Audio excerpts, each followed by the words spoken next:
Assalamualaikum warahmatullahi wabarakatuh. Bismillahirrahmanirrahim.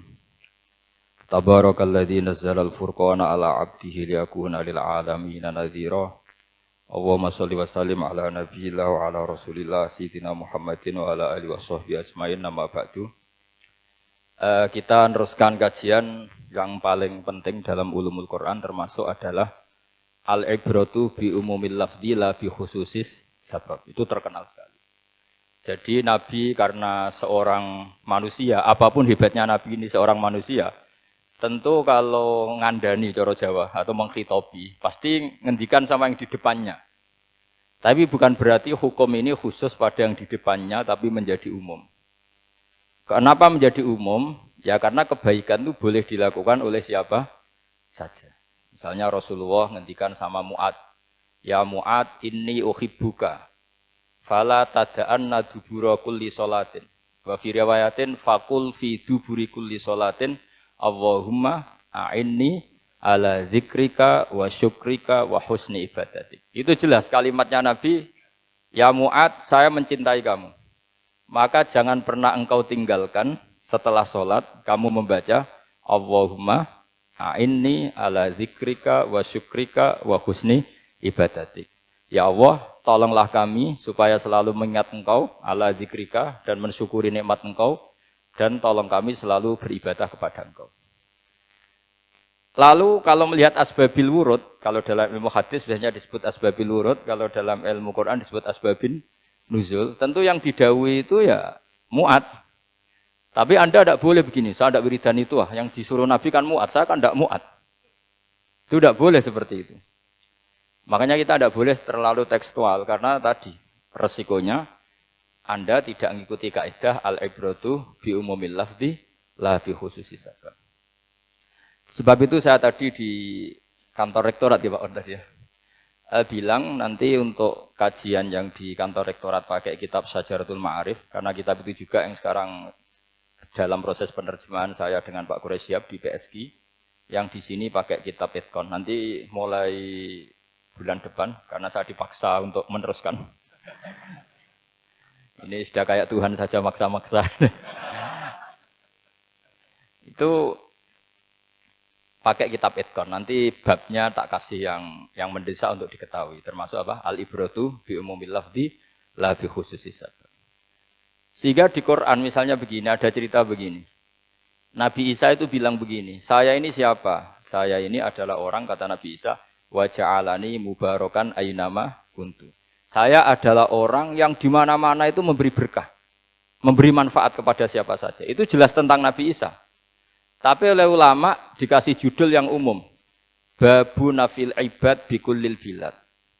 Bab bahwa seseorang harus bermanfaat hidup di mana saja, kapan saja. Meskipun itu Allah cerita tentang Nabi Isa. Tidak bisa kamu bilang itu kan Isa, saya kan tidak Isa. Tidak bisa seperti itu. Isa adalah ibaratun an ahlil khairi. Isa adalah figur orang baik. Tentu yang dilakukan baik. Tentu kebaikan boleh ditiru siapa saja. Jadi sehingga nanti pada akhirnya nama-nama yang disebut Allah di Quran itu kalau nama orang baik tentu kita boleh ikut. Paham ya? Kalau nama orang buruk tentu kita tidak boleh ikut. Ya gitu aturannya. Sehingga tadi ada al-ibratu bi umumil lafzi la bi khususi sabab. Jadi yang jadi pegangan adalah standar kalimat umum dengan pemaknaan yang ditentukan ulama. La bi khususi sabab tidak terkait sebab itu. Misalnya yang paling masyhur tentu dalam hadis Madinah itu kira-kira kan utaranya Mekah ya, kira-kira ya. Utaranya Mekah apa selatannya? Utaranya kayak, utaranya.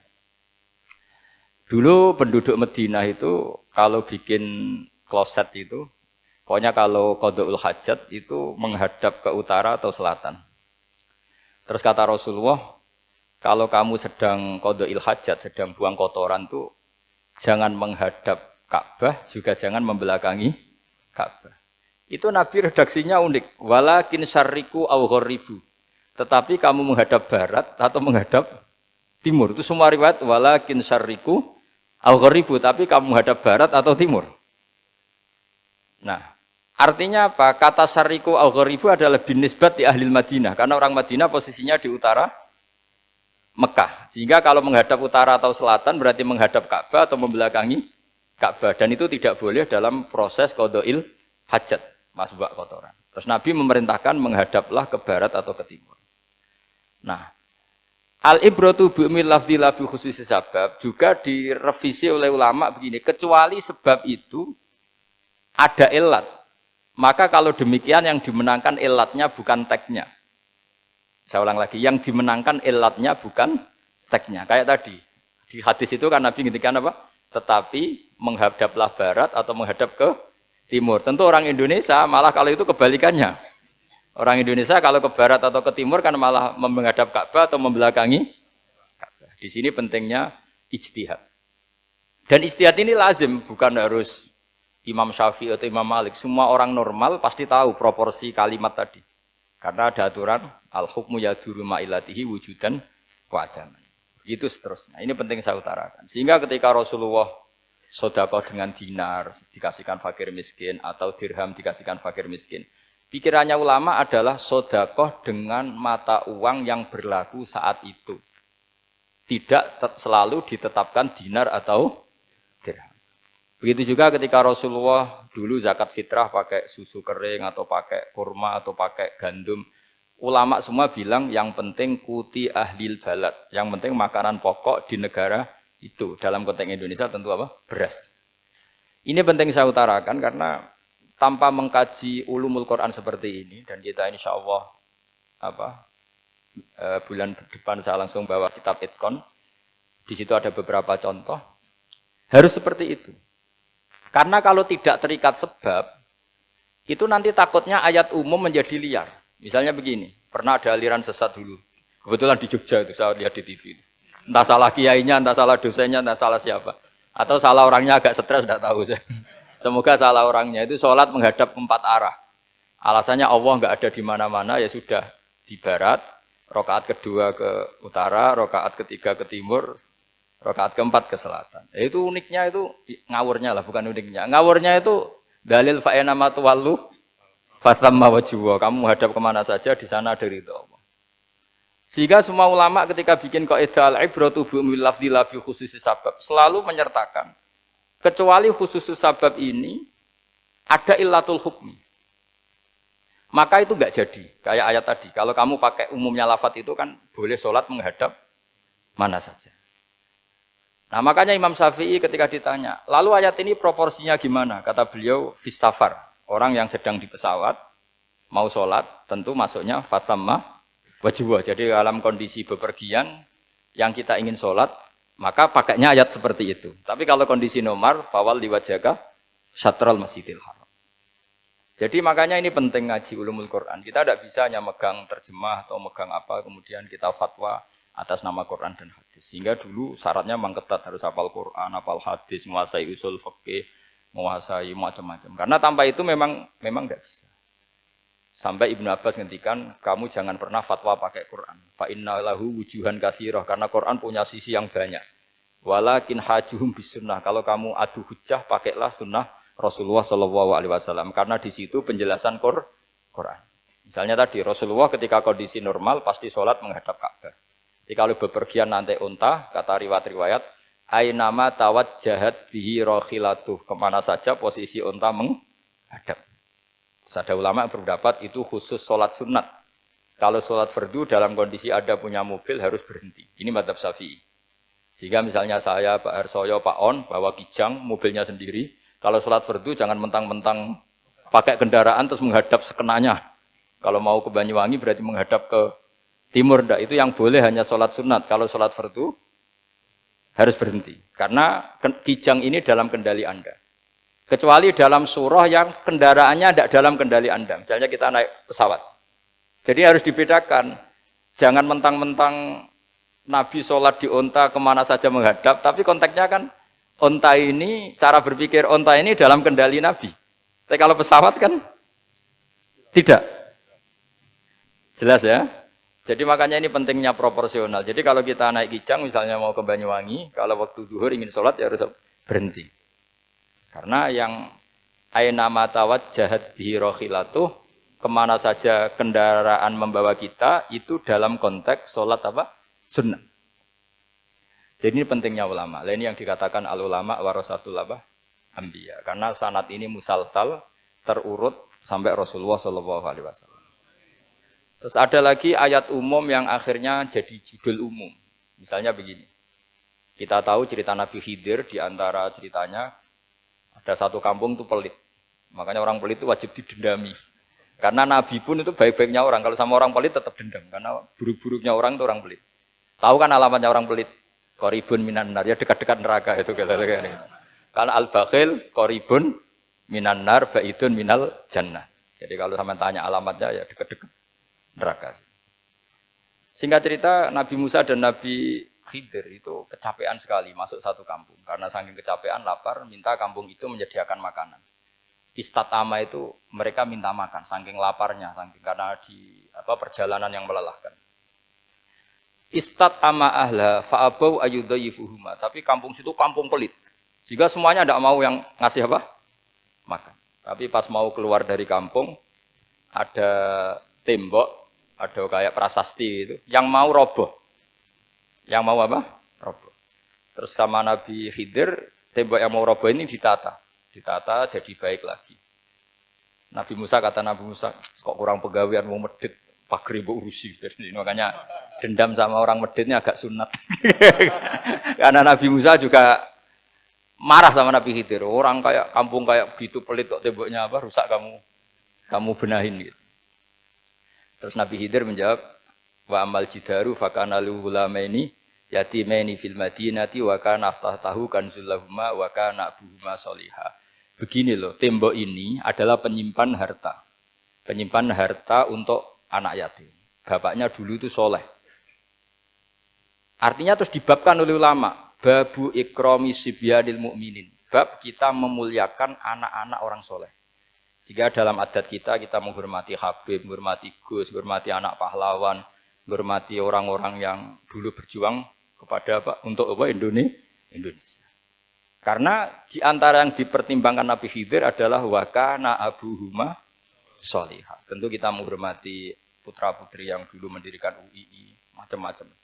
Ya tentu proporsional, tapi tetap saja dapat poin dulu atas nama putra pahlawan, putra orang-orang soleh. Karena Nabi Khidir ketika mempertimbangkan itu, alasannya wakana abuhuma sholihah. Fa'aroda rabbuka yablugha ashuddahuma wastakhrijakan zahuma.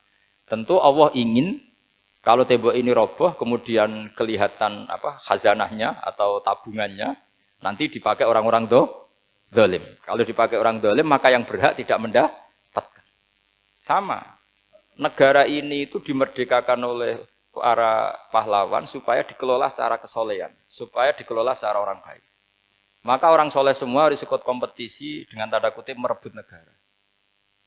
Karena apa? Tapi tentu tidak perlu chaos, tidak perlu anarkis, karena tentu kemerdekaan ini dibela-belain supaya kita jadi baldatun thayyibatu wa rabbun ghafur. Sama, pertimbangannya Nabi Khidir, kalau ini kebongkar tersibak, pasti diambil orang-orang zalim. Dan akhirnya yang yatim tadi tidak dapat. Akhirnya dibabkan lagi di bab tertentu. Bab menjaga harta supaya tidak dikuasai orang zalim. Jadi akhirnya menjadi sekian varian ilmu. Pertama, varian ilmu bab menghormati anak orang soleh. Terus bab supaya harta ini tidak dikuasai orang zalim dan seterusnya. Nah saya harapkan nanti dengan ulumil Quran kitab Itqan itu nanti aturan-aturan seperti itu tertanam pada Anda. Sehingga sebetulnya ulama fikih yang ngarang kitab sampai satu boto-boto itu sebetulnya ya normal-normal saja. Kalau sampean sudah mengkaji ilmu yang kayak saya kaji itu normal-normal saja. Misalnya begini, saya beri contoh ya. Orang munafik itu disifati Allah gimana? Wa idza qamu ilas sholati qamu kusala. Orang-orang munafik adalah orang ketika mau sholat itu bermalas-malasan.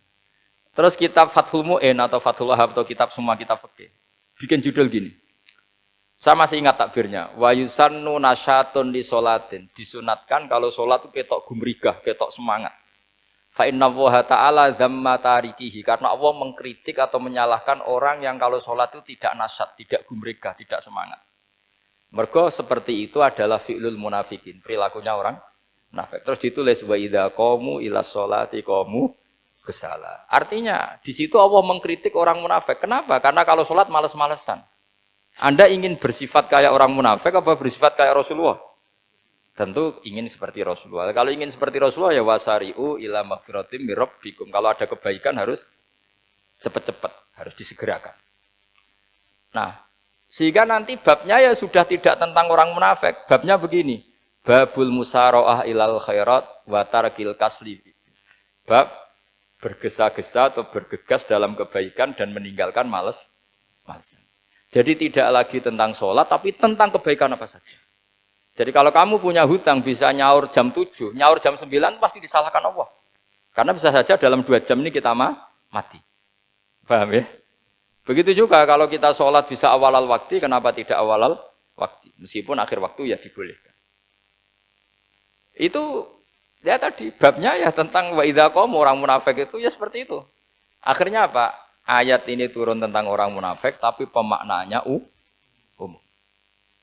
Ini disaksikan apa? Orang-orang tua kita ini ada Pak Ersoya, ada Pak On. Pemahaman ini harus dikawal dan ini tradisi ulama. Saya pastikan di pondok-pondok atau di Al-Azhar di mana saja, itqan itu dipakai disertasi doktor. Jadi kalau betul nanti kita mengkaji itu sudah doktor semua, doktor tafsir semua. Dadaan maksudnya. Memang itu mau tidak mau dan itu mudah sekali. Saya ulang lagi itu mudah sekali. Kenapa kata Imam Syafi'i fa innal uqula mutarratun ila qabril haqqi, karena akal itu dipaksa untuk menerima kebenaran. Ciri utama kebenaran kata Rasulullah matma'an nabi qabr. Jadi menerima itu pasti clear. Makanya disebut kebenaran itu ma'ruf, mudah dikenali. Sesuatu yang salah bahasa Arabnya itu mungkar, angkarohul aklu. Akal itu tidak nyaman. Makanya disebut apa? Munkar, sesuatu yang diingkari. Akal itu asing.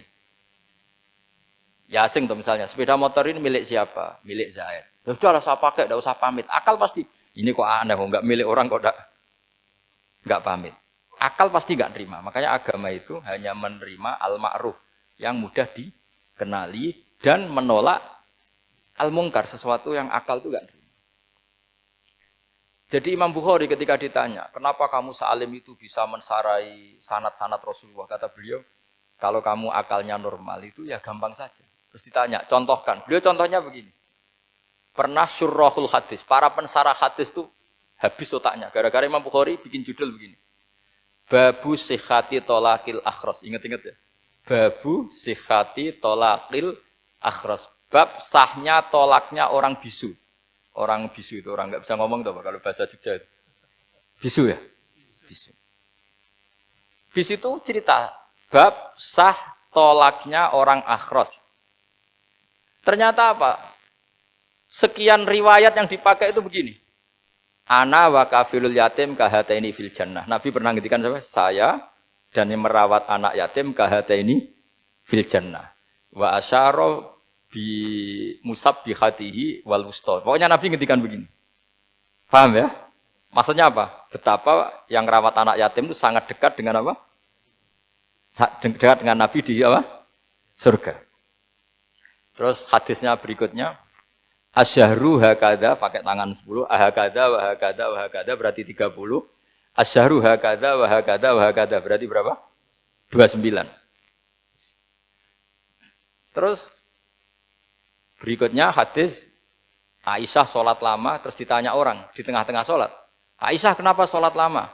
Fa asyarat nahwas sama. Kemudian Aisyah memberi isyarah nahwas sama. Ternyata saat itu gerhana apa? Matahari. Itu surahul hadis bingung semua. Ini cerita tolaknya orang bisusah kok ngelantur kemana-mana ini. Ternyata maksudnya Bukhari begini, maksudnya Imam Bukhari. Penjelasan, yang namanya tolak itu kan sihot. Ya sihot, tahu sihot, akad lah kalau dalam bahasa Jogja mungkin. Kalau kamu nikah kan angkah tuka, wazawazduha, terus bilang apa? Qabil tu, nikahaha wa taswiyah. Terus kalau kamu menceraikan istri kamu bilang kamu saya ceraikan. Yang dikatakan sihot itu adalah ekspresi atau implementasi dari sesuatu. Misalnya kamu ingin tolak, bilang saja tolak. Kalau kamu ingin muji orang, bilang saja begini. Pasti itu maknanya muji. Kalau ingin mencemooh, bilang begini. Nah, artinya gini, kalimat itu bisa diganti isyarah. Saya ulang lagi, kalimat itu bisa diganti. Buktinya Nabi mengisyaratkan saya dekat, bilang begini. Paham ya? Aisyah bilang gerhana, hanya bilang begini. Kalau begitu orang yang bisu ya punya cara menceraikannya. Dia cukup melakukan isyarat Yang isyarat itu pasti difahami sebagai cerai. Artinya kalau orang memahami Quran hadis seperti itu, hal-hal yang mungkin nggak terlintas dalam pikiran Anda, ternyata itu jadi dalil. Artinya apa? Rasulullah yang bisa ngendikan saja kadang menjelaskan sesuatu pakai isyarah. Nah, dengan demikian terus jadi rumus al-isyarah al-mufhimah bimanzilatin nutqi. Isyarah yang memahamkan sama dengan ucapan. Sehingga ini pengganti ijab qabul. Itu cara-cara memahami istihad, memahami Quran dan hadis. Caranya gimana? Kita harus belajar ulumul Quran. Ya, perangkat yang dipakai seluruh dunia termasuk kitab Itqan itu. Dan kitab Sajaratul Ma'arif itu yang saya kaji dan dikaji seluruh ulama di dunia. Karena saya tidak biasa ngaji tanpa kitab yang perlu kita kaji. Saya sendiri itu bisa seperti ini ya barokahnya kitab-kitab itu. Jadi gak terlintas tapi ya tadi. Rasulullah yang bisa ngendikan saja, sering iktifa, sering ngalap cukup dengan apa? Isyarah. Oh kalau gitu berarti al-isyarah bimanzilatin nutqi. Isyarah itu sama dengan ijab dan qabul. Apalagi ini orang akhros, orang bisu yang nggak bisa ngomong. Lalu kalau tolak kayak apa, kalau nikah kayak apa. Ya, tapi Imam Bukhari itu uniknya tadi bikin judul Babu Sihati Tolakil Akhros, kemudian cerita anak wa kafilul yatim. Nah itu kalau orang kan nggak sambung, ini sambungnya di mana? Kok malah cerita anak yatim? Ternyata kata kuncinya kahata ini seperti ini dan orang paham sangat sangat. Makanya hati-hati dengan isyarah karena kalau itu betul mengganti lafadz, berarti Anda kalau nyun sewu melafatkan tolak terganti isyarah, ya agak masalah itu. Tapi semoga enggak lah. Istri satu kok dicerai nanti nggak punya istri nanti malah repot. Tapi ini kan saya cerita ilmu saja. Ya saya cerita apa? Cerita ilmu. Jadi kalau ada orang bilang semua yang ada di dunia itu ada di Quran. Itu caranya ya seperti ini. Jangan kayak orang-orang yang terlalu tekstual. Karena kalau seperti ini pasti semua ada di dunia itu ada di Quran. Karena cara pemahamannya seperti ini. Saya sering ditanya kenapa bumi ada likuifaksi macam-macam. Memang dari Quran bayangannya Quran seperti itu. Amin tuman fis sama ayyakhsifa bikumul ardo fa idza tamur. Memang dari awal Allah bikin bumi ini potensinya malah likuifaksi. Potensinya itu melumer. Tamur itu memang maknanya melumer. Dan ketika Allah nyifati bumi wal ardi dzatis sodun maknanya pecah. Dan Allah tidak sekedar mengatakan pecah, dzatis sod sifat dasar bumi itu mudah pecah. Jadi kalau dzat itu sifat dasar. Jadi meskipun Quran tidak meneliti spesifik kayak para ahli gempa, tapi dari awal Allah ngendikan bumi itu dzatis sod wal ardi dzatis sod. Bumi adalah berkarakter pecah. Kenapa berkarakter pecah? Karena dari awal bumi ini lempengan-lempengan. Di Qurannya dijelaskan gitu. Wa fil ardi qita'um mutajawirat. Bumi ya kelihatannya banyak, kelihatan satu, sebetulnya dari qit'ah, dari potongan. Lah qit'ah itu jamaknya qita'. Terus disebut mutajawirat, saling berdampingan. Kalau dalam bahasa Arab berdampingan itu berarti sel-selnya beda. Kalau bahasa Arab bilang sesuatu yang bercampur namanya mukhalatoh, jadi satu. Kalau yang beda jenis namanya mujawarah. Nah, Al-Quran itu bilang wafil ardi qita'um mutajawirat. Bumi ini karakternya per potongan-potongannya karakternya beda-beda. Sehingga memang potensinya bumi ini hancur. Apalagi dari awal memang dipersiapkan mau dihancurin. Makanya nggak usah takut kiamat. Memang rencana Tuhan mau dihancurin. Makanya sanggup takwa saja. Kalau ingin menghentikan penghancuran ini tidak bisa. Itu sudah dalam rencana Tuhan pasti dihancurin. Makanya kalau orang sufi ditanya, kenapa tidak bangun rumah? Tuhan aja mau rencana hancurin bumi, kok saya rumah tak tata nanti juga hancur. Tapi kalau di Islam kota saya ngomong gitu kan dia kata, wah ini orang nggak jelas ini. Gitu. Padahal yang kedonyan itu yang nggak jelas sebetulnya. Tapi ini saya cerita, jadi supaya UII ya, yang didirikan ulama-ulama.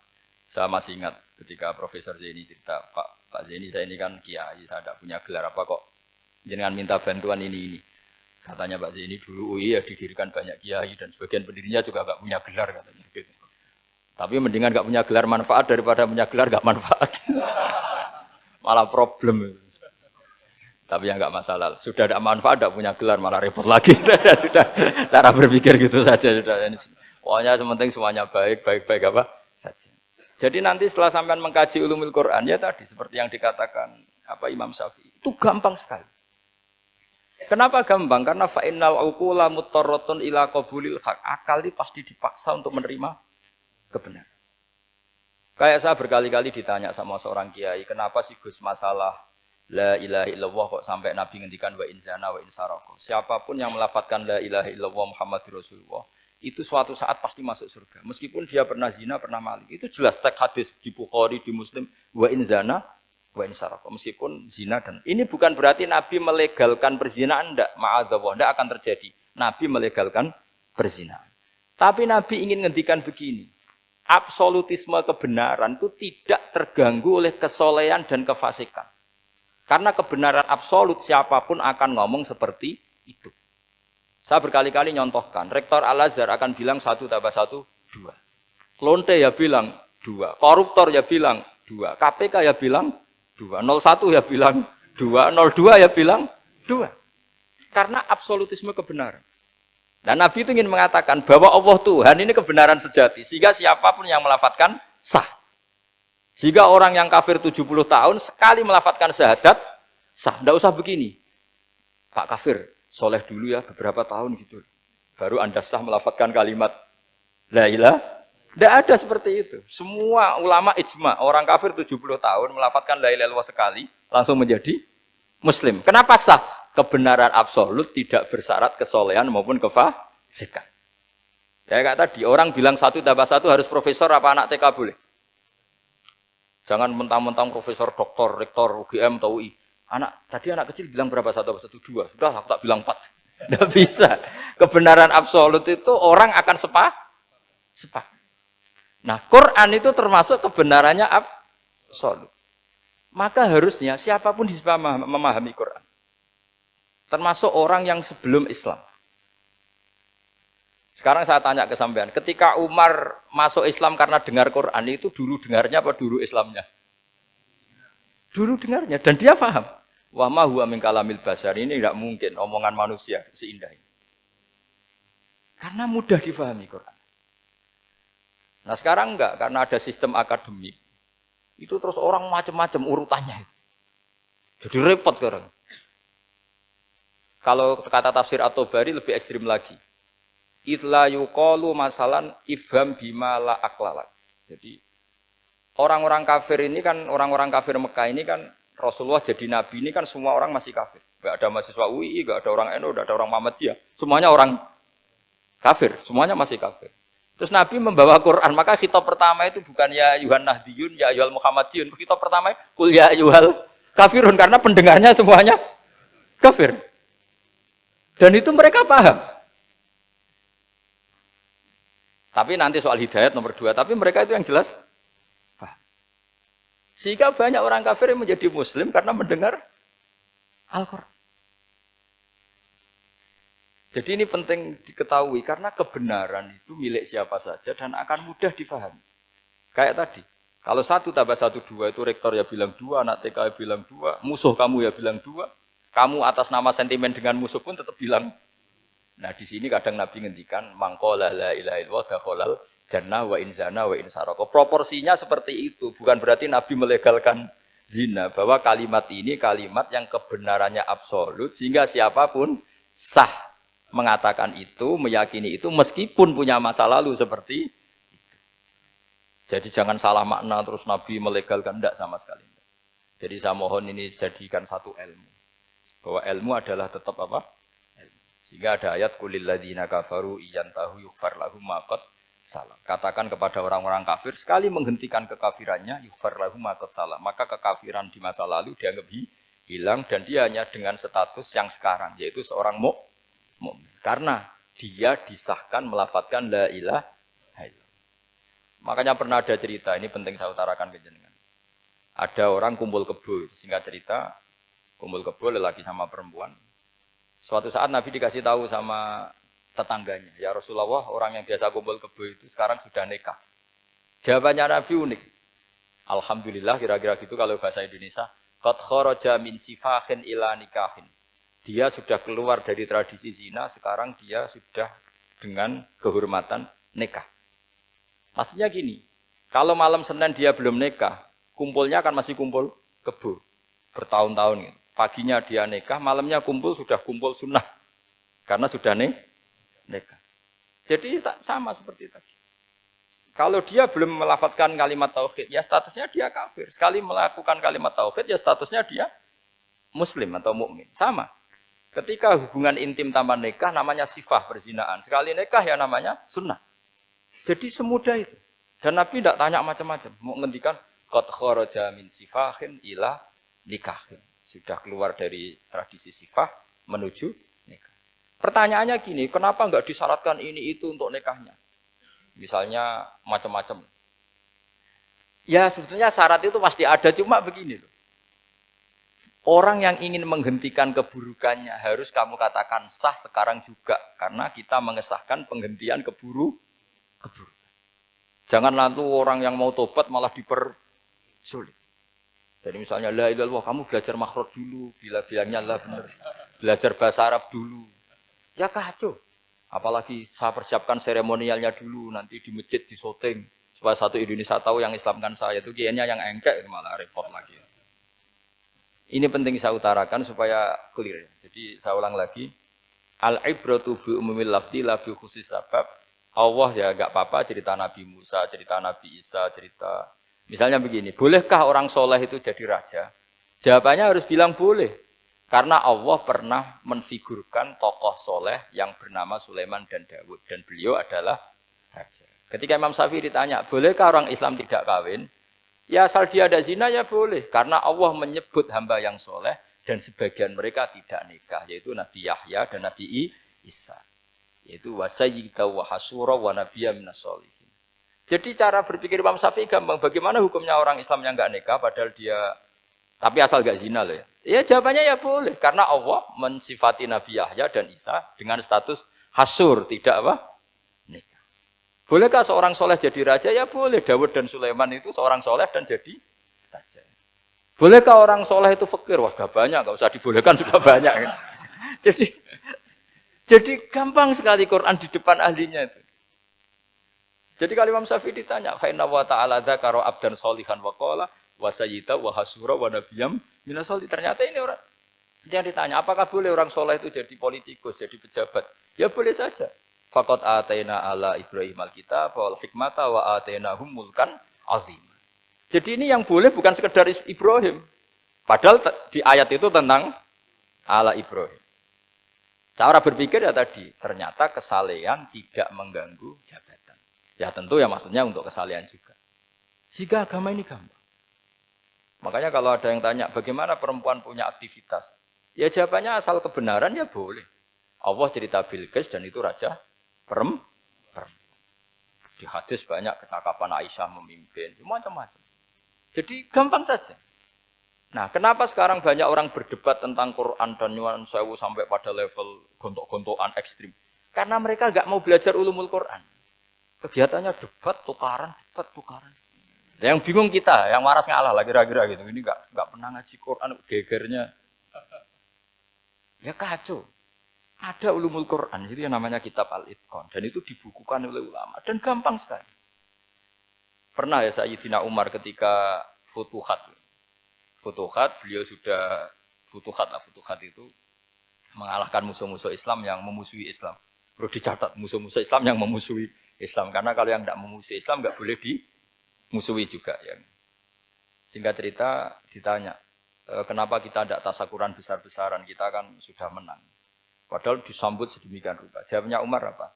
Inna wa ta'ala qad ayyara qauman faqala adhabtum thayyibatikum fi hayatikumud dunya wastamta'tum biha. Allah itu mengkritik kelompok kaum yang dalam hidupnya itu foya-foya.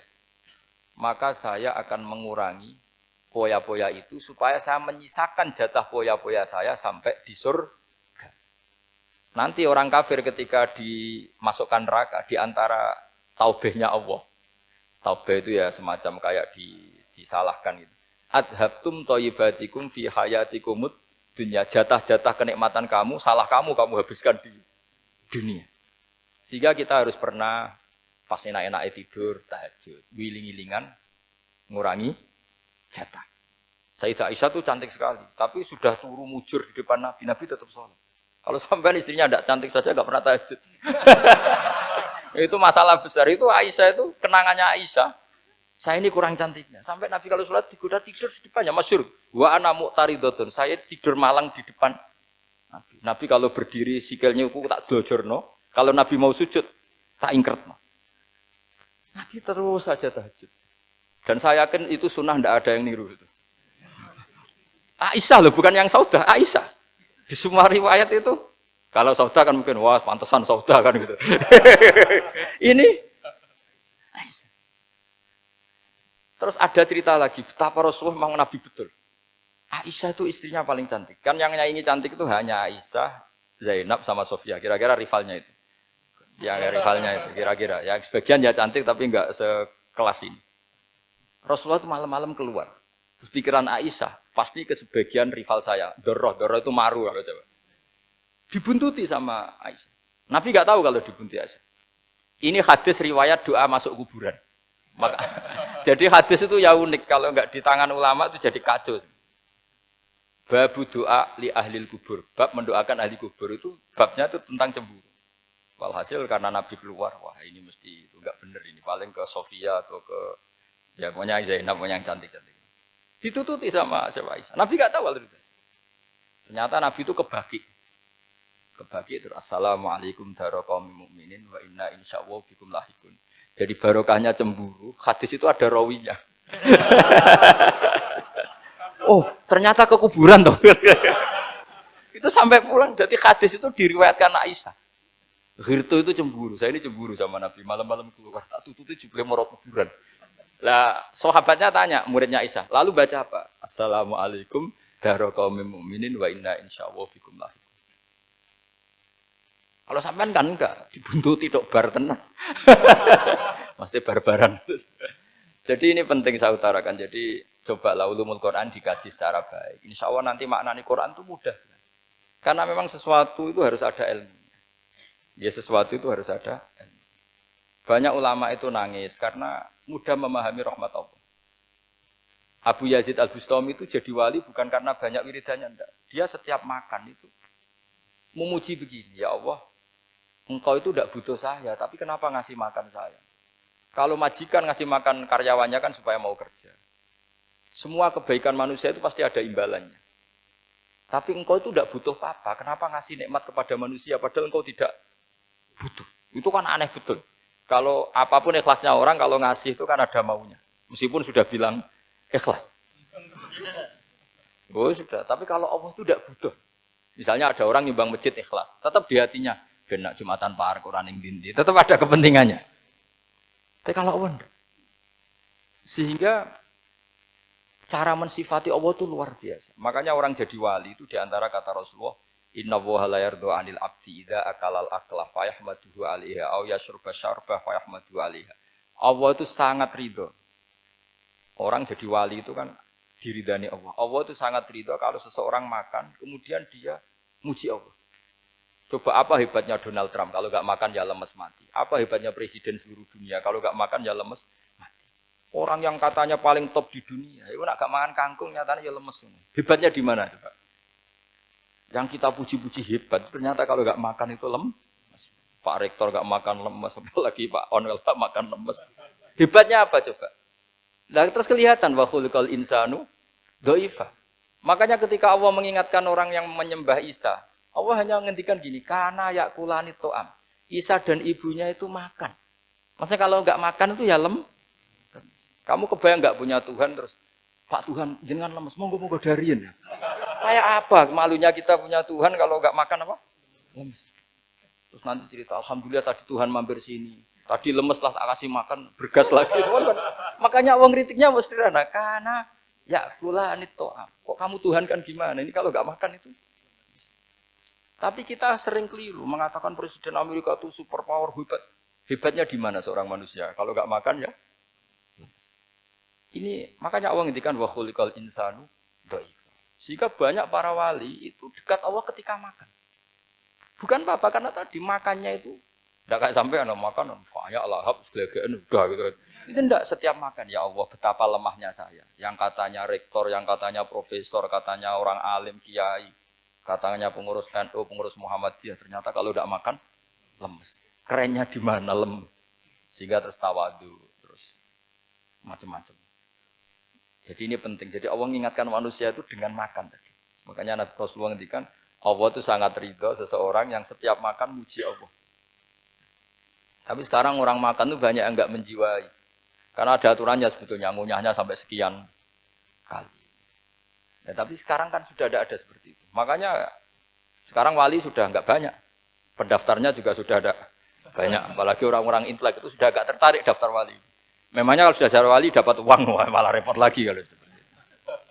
Tapi ini saya cerita orisinilnya ilmu Quran. Ketika Allah mengkritik Isa itu hanya, ketika dituhankan maksudnya, itu hanya dengan kalimat kana yakulan itu Isa dan ibunya sama-sama makan. Dan ketika Allah memuja Rasulullah SAW dan para nabi, itu pujaannya itu aneh. Wa ma arsalna qablaka minal mursalin illa innahum la yakuluna ta'ama wa yamshuna fil aswaq. Saya tidak pernah menugaskan para rasul kecuali mereka itu ya makan dan jalan-jalan di pasar. Saya sampai sekarang hampir tiap minggu itu jalan-jalan ke pasar sama anak saya. Meskipun saya di Rembang Betul Gede itu, tetap biasa jalan-jalan ke pasar. Karena apa? Kata Rasulullah Muhammad, Isa itu sampai dituhankan, itu gara-gara jarang makan. Terus orang memitoskan macam-macam. Rasulullah itu kalau makan itu di depan umum, sering di luar rumah. Supaya kelihatan kalau beliau itu manusia. Jadi makannya Nabi adalah nafyun li uluhiyati. Perlu dicatat Nabi Muhammad jadi Nabi setelah dengan tanda kutip tragedi Isa dituhankan. Karena Rasulullah jadi Nabi setelah tragedi Isa dituhankan, maka sisi manusianya itu diperlihatkan. Sampai kalau makan tuh di depan umum. Tapi enggak marung di KFC, enggak ada riwayatnya itu. Di depan umum. Nah, karena kepentingannya itu sehingga makannya Nabi ini ibadah yang luar biasa. Karena menunjukkan sisi kemanusiaan yang akan aman, tidak akan dituhankan. Paham ya? Sama. Seperti kita misalnya kiai atau pejabat. Makan saja enggak apa-apa. Tunjukkan kalau kita manusia. Kalau enggak makan lemes. Dan kalau itu terus dalam hati kita, insya Allah kita orang yang mengimani wa khuliqal insanu dha'ifa. Betapa manusia itu lemah. Nah, tapi kita sekarang enggak. Kalau kita jadi rektor enggak bisa mengendalikan satu kampus, jadi kiai bisa mengendalikan umat. Pikirannya itu kayak Fir'aun. Dan di antara kesalahan Fir'aun adalah faqala ana rabbukumul a'la, bahwa saya bisa mengendalikan kalian semua. Maka dalam ilmu tasawuf yang pertama harus dihilangkan adalah sifat anania. Bahwa karena saya. Tapi kalau orang mau jadi wali atau orang dekat Allah, kenapa saya sering menyebut kata wali? Sebenarnya khazanah wali itu ada di Quran. Ala inna awliya Allahi la khaufun alaihim wa lahum yahzanun. Cuma orang kota senangnya bakas intelektual. Wong desa senangnya bakas wali. Akhirnya banyak orang yang enggak wali modus pura-pura wali terus nipu orang. Jadi sama-sama ada korban. Yang intelektual juga sama. Seakan-akan lebih intelek dibanding wali ini, makanya saya supaya bahasa intelektual ya ada di Quran, maksudnya terjemahannya ada, bahasa wali juga apa? Ada. Dan kadang orang jadi wali itu melakukan hal-hal yang kecil, yaitu merasa doif saat apa? Makan. Merasa doif saat makan. Karena tadi paling mudah menafikan ketuhanan seseorang adalah nyatanya kalau nggak makan lemes. Paling mudah mendoifkan manusia yang katanya presiden superpower pun kalau nggak makan. Apa artinya kehebatan manusia yang sehatnya bergantung nasi satu mangkok? Kerennya di mana coba? Presiden kondang bisa pengaruh seluruh dunia. Jajalnya gak mangan sedino. Lemes. Berarti hadar rojul lelaki ini bergantung satu mangkok nasi. Hebatnya di mana coba? Makanya ada seorang raja angkuh datang ke seorang ulama. Saya raja bisa mengendalikan dunia. Kata ulama, tanya gini, andaikan kamu tidak bisa minum, kemudian harus bisa minum kalau orang menukarkan kerajaan kamu boleh minum, asal kamu tidak jadi raja. Apa kamu kasihkan kerajaan kamu ketika kamu harus minum dengan cara seperti itu? Misalnya di tengah belantara, kalau di Arab kan sering ada apa? Sahara itu ada padang pasir. Terus kata raja itu, ya saya milih minum, kalau saya tidak minum mati, mendingan tidak punya kerajaan. La tafrah bimulkin la yusawi kak samain. Kamu jangan bangga dengan kerajaan yang nilainya tidak ada dengan segelas. Baru dia sadar ternyata. Jadi kamu jangan bangga dengan satu kerajaan yang bahkan akan kamu tukarkan dengan Segelas. Artinya pertanyaannya gini, kerajaan yang kamu bisa mimpin ini ditumpang air apa ditopang keangkuhan Anda? Sebenarnya hanya ditopang air. Karena sekali Anda tidak minum, tidak bisa jadi raja. Terus lemes, diobatno. Sama presiden juga gitu. Kalau nggak makan, nggak minum, terus sakit, stroke, nggak bisa jadi presiden. Artinya ternyata betapa manusia ini bergantung dengan sesuatu yang remeh, yaitu makan, minum, makan, minum. Nah di sini ini, kenapa Quran menyebut para nabi itu apa?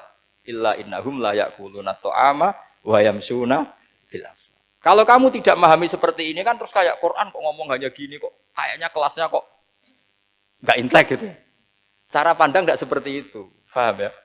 Jadi supaya lebih apa? Memahami Quran dan kamu akan lebih tasdik kepada Quran sebagai kalam Allah yang pegangan kita apa? Semua. Saya kira demikian. Assalamualaikum warahmatullahi wabarakatuh.